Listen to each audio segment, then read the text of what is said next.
आम नजर आसी आम जदि से R&B2 भीतर रास्ता जाऊँगी आम कहीचु अन्य पोतो सेक्शन रू ताकू इनक्वारी आम कराइबू से रास्ता पाखापाखि 4-5 मास तले सरीबा कथा जो टाइमलाइन अनुसार अच्छी बट जेहेतु वर्षा पूर्व सकला ना निश्चय इनक्वारी करूँ और जेहेतु सब कटक बहुत सारा लोग कंप्लेन भी कर सबू कंप्लेन को लेकिन गोटे एग्जॉस्टिव इनक्वारी गोटे सीनियर ऑफिसर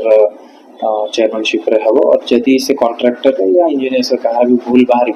तो निश्चय गवर्नमेंट को लिखू कार्यानुष्ठान नापी जो संस्था काम कर डेडलाइन थिला बट जेहेतु अपन जानते पूर्व से जो मटेरियल अच्छी से मटेरियल मिलवा बहुत मुश्किल है एनजीटी गाइडलाइन जो तापर किसी एक्सटेंशन दिखाई जी मुझे लास्ट खबर पाई बट ताहले भी वर्षा पूर्व आम कही मोटरेबल कर दिंतु जेहेतु से